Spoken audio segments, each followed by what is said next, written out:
Welcome to this Evidence for Plate Tectonics video lecture. At this point, you are hopefully familiar with the theory of plate tectonics, this idea that the outer surface of the planet is actually broken down into multiple tectonic plates. So there's the Pacific plate, for example, and that these plates, they very slowly move about the surface of the Earth, colliding, separating, and grinding past one another. Well, it's important to examine the evidence that led us to this idea in the first place. Understanding the evidence will give us a richer understanding of the entire process, not to mention enable us to tackle new questions. For example, is tectonics a requirement for life? Or does plate tectonics occur anywhere else in our solar system? For example, on this icy moon of Saturn, or even on our own moon? Once we know what to look for, we ought to be able to begin to address these and other questions. In fact, more appropriately for this class, some of the questions that we could look into might include why some places are more prone to geologic hazards than others, where and when the next volcanic eruptions and earthquakes might occur, how dangerous they're going to be, and what we can do about it. Understanding the evidence enables us to make predictions, and that enables us to prepare for the future. The previous video discussed all of the evidence compiled by Alfred Wegener in support of the idea that the continents have changed position over geologic time, so we won't rehash any of that here. Instead, this video will focus on some of the more modern evidence that came to light during and after World War II. Beginning with the magnetic evidence. Igneous rocks record the directionality of the Earth's magnetic field as it was at the time when the rock first formed. Every reversal of the Earth's field is therefore recorded in the rock record. If you examine the rock at the bottom of the ocean, you find that not only is all of it volcanic, it also has this really distinctive pattern to it.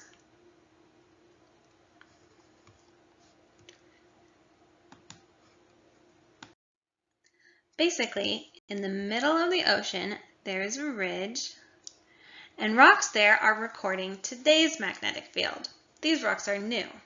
Then, as you move farther and farther away from the ridge, the magnetism that you see is actually a record of what happened farther and farther into the past. So the farther away from the ridge you go, the older the rocks get.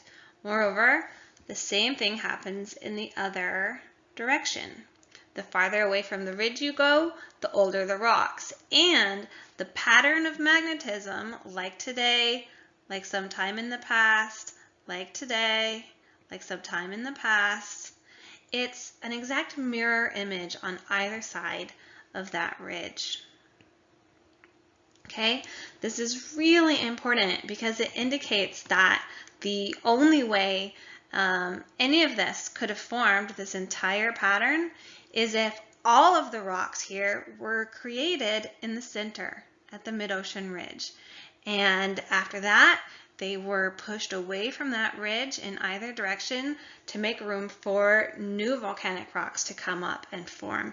And in this way, the entire ocean floor was formed. And that has been going on for a very, very long time.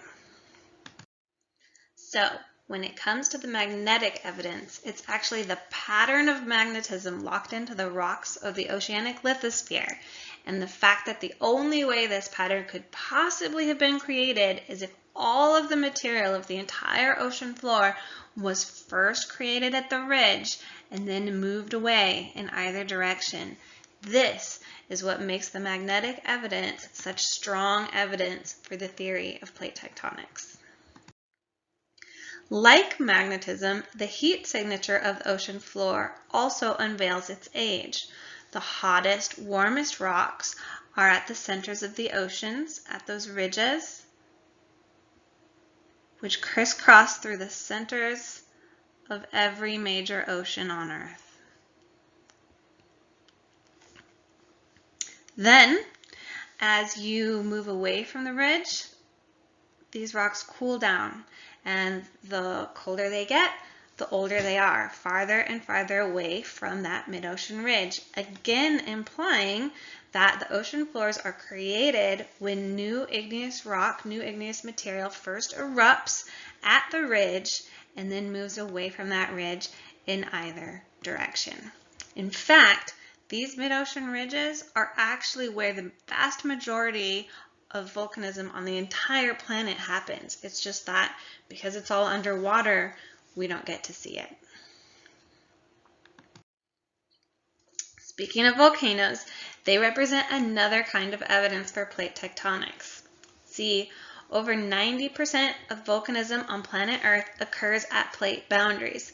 This image obviously doesn't even do it justice because undersea volcanism isn't included here, and as we just said, the majority of Earth's volcanism happens down at those ridges.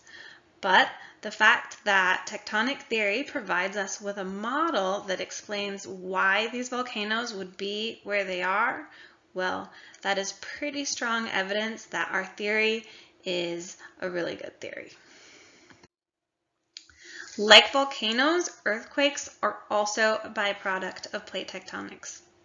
Earthquakes are caused by the relative motions of tectonic plates because in most places the plates are locked together and they build up stress until all of a sudden that stress gets released in the form of an earthquake.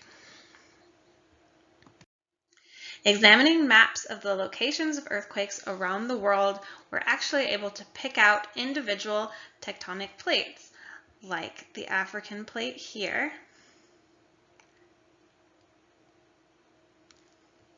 and more thorough investigations of the directions and the rates of slip let scientists know exactly what direction plates are moving and how fast.